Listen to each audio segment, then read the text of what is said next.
Welcome back to the Transform Your Mind to Transform Your Life, the podcast. You're listening to Author's Corner, where we highlight and showcase our local authors.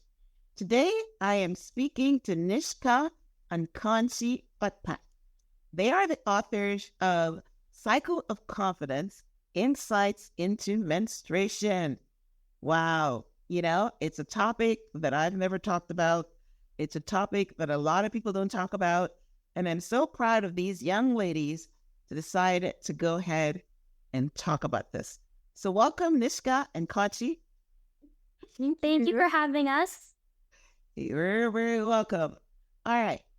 So let me go ahead and give you guys a synopsis of the book, Cycle of Confidence, Insight into Menstruation, authored by two remarkable teenage girls, Nishka Utpat and Kaanchi Utpat.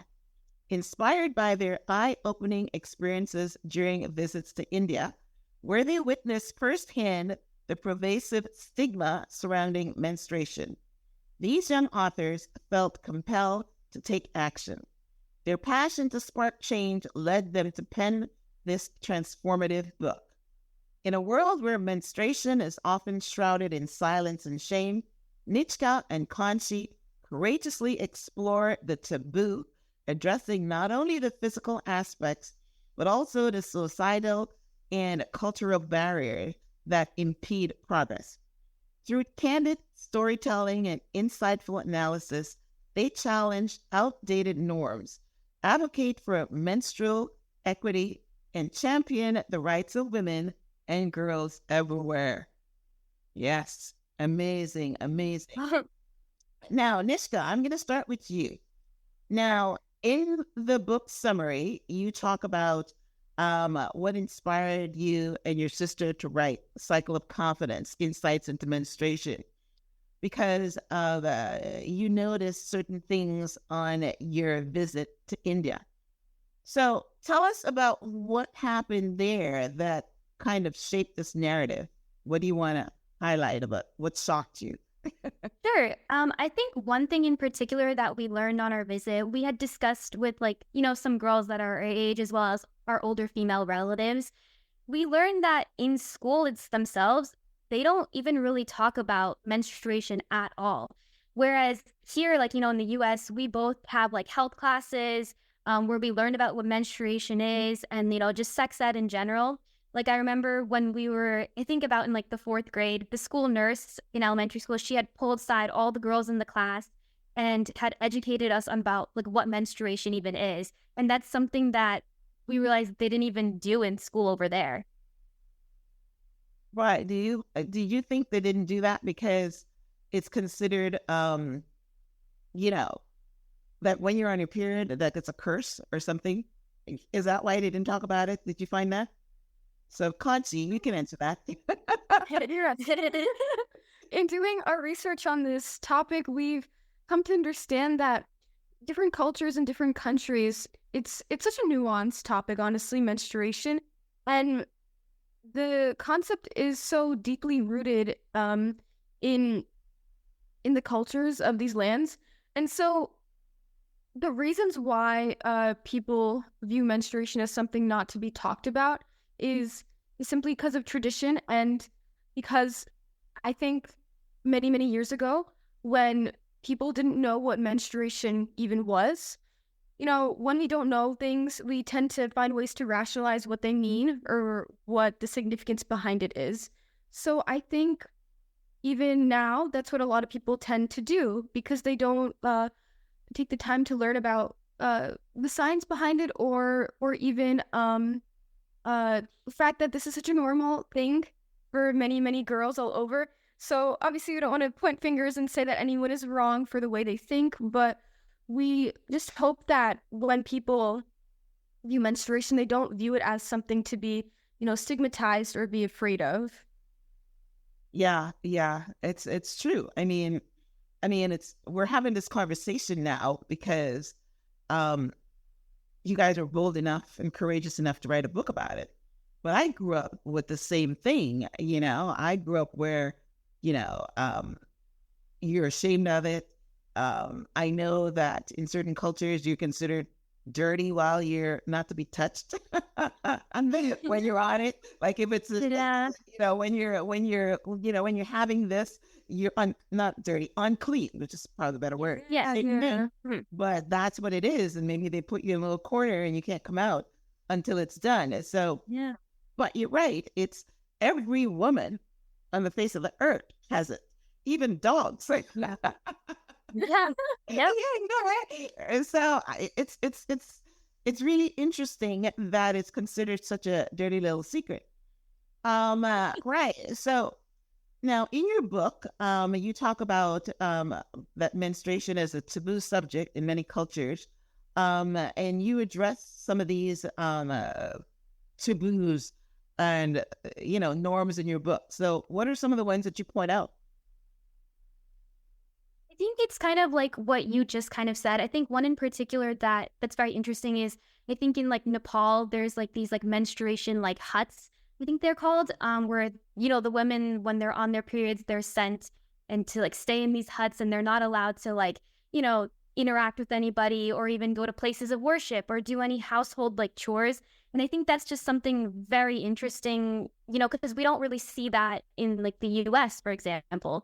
But it kind of goes back to what Kaanchi was saying about how this taboo is very deeply rooted in like cultures, and it's not a black and white subject. Yeah, the reason why people may be doing this is for different reasons. A lot of cultures may, in fact, what you said, think of the woman as being impure or dirty, which is not the right way of thinking. But we also don't know if many years ago people started doing this because they were meaning to give a woman a break or allow them a chance to rest. Exactly. So again, it's such a nuanced topic. No one really knows, but the fact of the matter is these types of traditions have existed to this day as well. Yeah, right. Yes. I'm not sure where I saw that, but I'm almost sure that I've seen it in the Bible where you're considered unclean and you can't be when you're in that period. So that's probably where I got that from. So it's been around for a while, and you're right. In the United States, men and society doesn't treat it that way. It's not shrouded in any kind of a shame. But I mean, I was reading something not too long ago where somebody messed up their clothes on the bus, which a lot of times you happen, right? And you're ashamed of it, right? Somebody has to cover you up because it's a shameful thing. So yeah, it's here, but it's not on that level, right? Mm-hmm. Well, one of the things I like about what you talk about in your book, you say that women should embrace menstruation and it can empower them. Now, I can understand that because without menstruation, you can't give birth. Exactly. So it's a powerful way to empower women. So what was the angle that you guys took in your book as far as menstruation and empowering women? I think what we were trying to, like the angle that you mentioned that we talk about in our book is, menstruation, like Kaanchi said, is a very sensitive topic and it's not openly discussed as much as we think it should be. So like I said, I don't know if I mentioned this before, but a lot of girls, like they may receive like the information, they don't learn it in school, they learn it from like older female relatives or even like social media. And the internet it's very great, but sometimes it's not always accurate. So we think just like talking about it more openly, in schools itself, or just like amongst like, others. Cause like you said, in the US, it's so openly discussed. Like, if you see another girl, like, at least I know, like I've had this experience where if I see another girl who like, did stain herself, I would immediately offer my sweater, like, to help her cover it up. Yeah. And there's like no shame at all. So I think just openly talking about it, openly like embracing the subject will really help with the confidence. Yeah. I was going to mention that, knowledge is power. Sure. And granting these girls the power or the knowledge to be able to manage their cycles with dignity and with comfort, that's how we are meant to be empowering each other. Yeah, I love that. Dignity. Yes, it's nothing to be ashamed of. You don't have to go hide, go in a hut. and be considered impure and unclean. Yes, that is good. I love that. I love that. All right. So one of the questions I have here is, what do you think are the most common misconceptions about menstruation, and how this cycle of confidence, which is the name of your book, aim to dispel them? Right. So one common misconception that we've observed is that, this is something that should be kept under wraps or not discussed, which obviously we're out here discussing it now. So we don't believe that should be true or the case. So yeah, again, knowledge is power. So this should be something that we're able to speak about with each other and all different age groups and all different genders, which leads us to the next misconception that we've observed, which is that a lot of people believe men and boys are meant to be kept out of the conversation of menstruation, or that they have no business speaking on it. But rather, we would like to look at it in this way. If we include, the male gender in the discussion of what a period is and what menstruation is, we're enabling them the chance to help the woman in their lives. Mhm. And because this is something that only women are experiencing, I think a lot of them feel ashamed to even be bringing it up with the boys in their lives, like your brothers or your cousins or your significant others. But if we do talk about it with them, it normalizes it even further, and it helps them also dispel any taboos that might be existing around the topic. For sure. So that's great. I love that. So what do you suggest? So for the young women that are listening right now, how do you suggest that they bring the guys into the conversation? What should they say? I was going to mention that this is where it's so important for educators to be discussing this in schools, I was going to say. Yeah. Because the first time a lot of people learn about this is through a scientific or an educational standpoint, which is what happened to us in 4th and 5th grade. And because it was coming to us from an older person or an educator, it almost, for lack of better terms, it like softened the blow, because they were talking about it in such a candid and informed manner. So that's where the conversation should start with the men. But also, our YouTube videos, that was one of the primary purposes of it, to be talking about our content in a relatable manner and in such a way that anyone of all different age groups or of all different genders can sit in and listen and, be able to garner information that way. I love it. I love it. Yes, education. As you were talking, I remember a book that I was reading where the girl had her period, and nobody ever discussed it with her, and she thought she was dying. Yeah.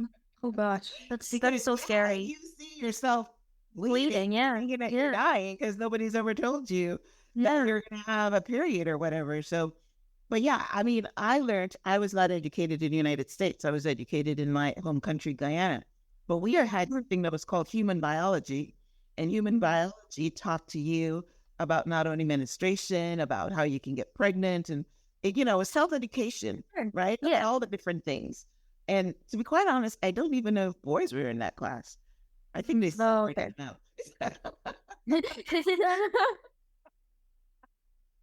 I don't remember. It's far back, but yeah. So, all right. So, So, when someone picks up cycle of confidence, insights into menstruation, what do you hope that men and women walk away with after reading?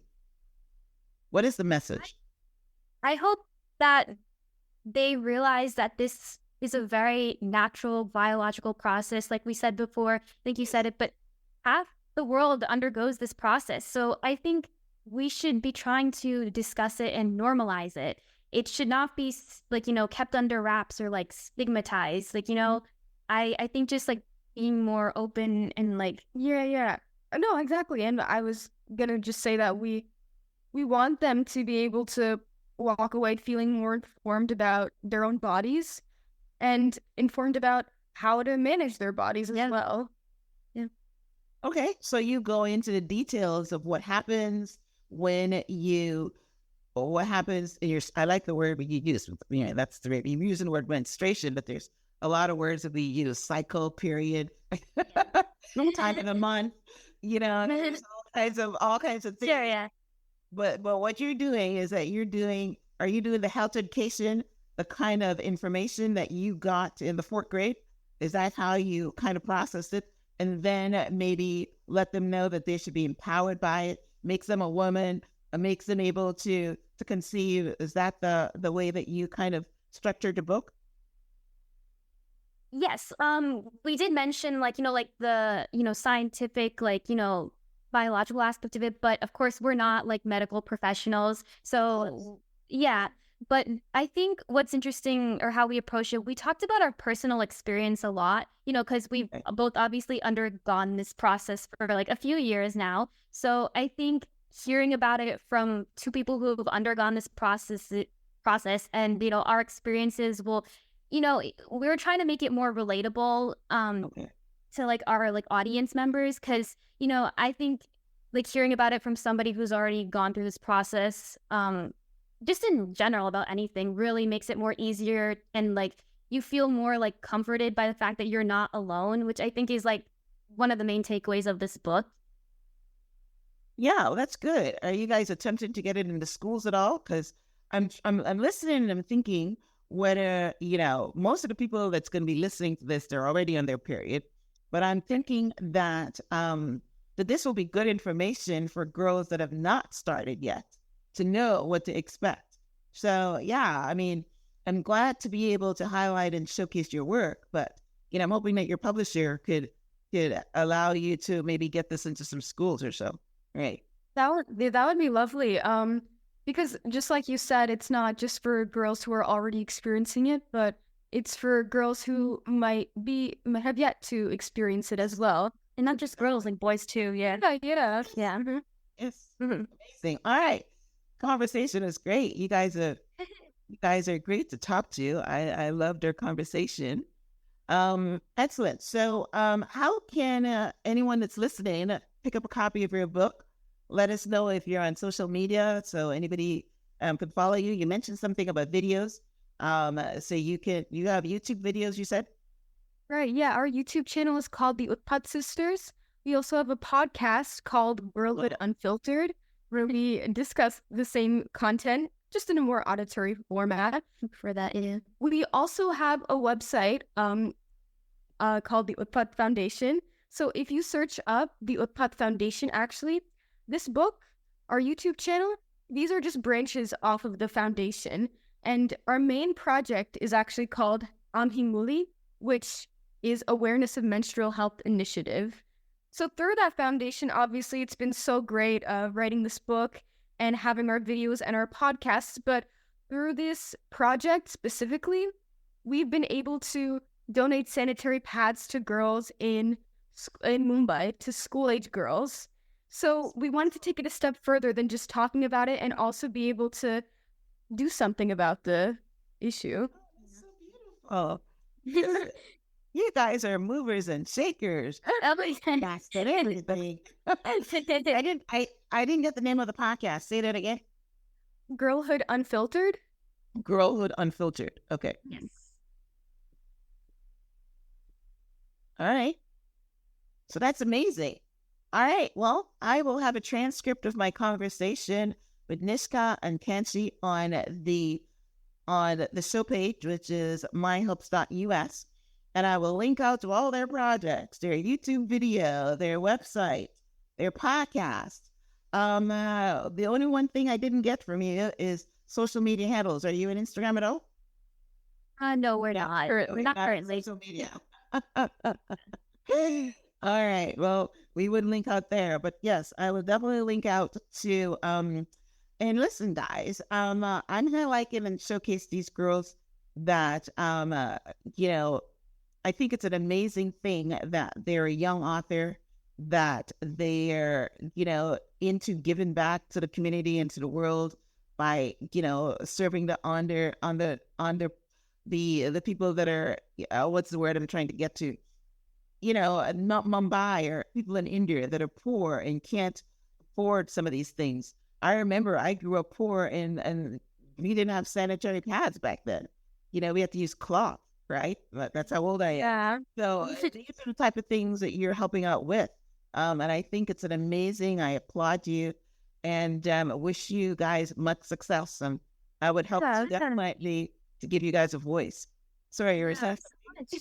Do you mind if I just mention one thing? Sure. Yeah. So the project that we discussed previously called Ami Muli, I said that it stands for Awareness of Menstrual Health Initiative, but it also translates from our mother tongue Marathi to English as Us Girls or We the Girls. And it's a really great project that we've had ongoing for a while now.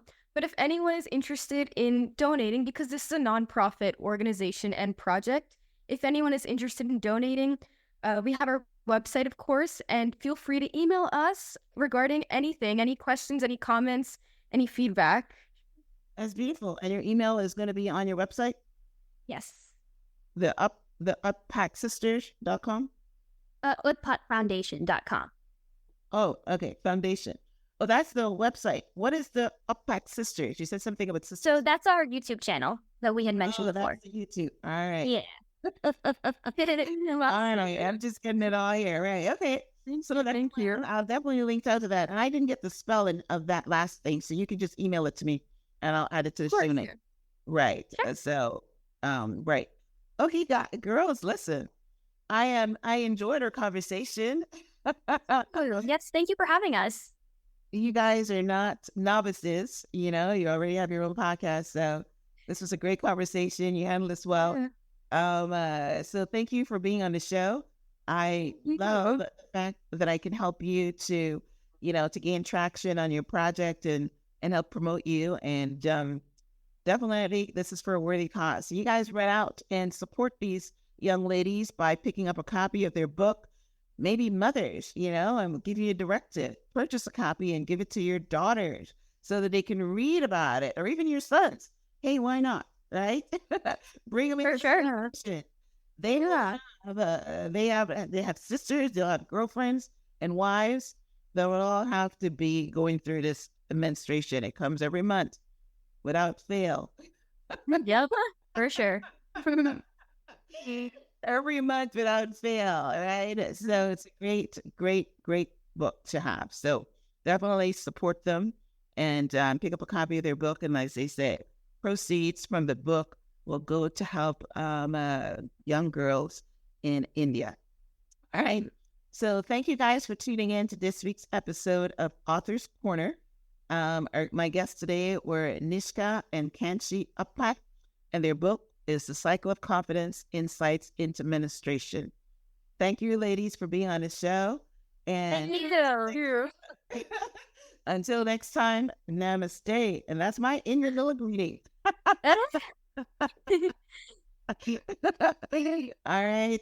All right, guys. Bye for now. Bye. Thank you.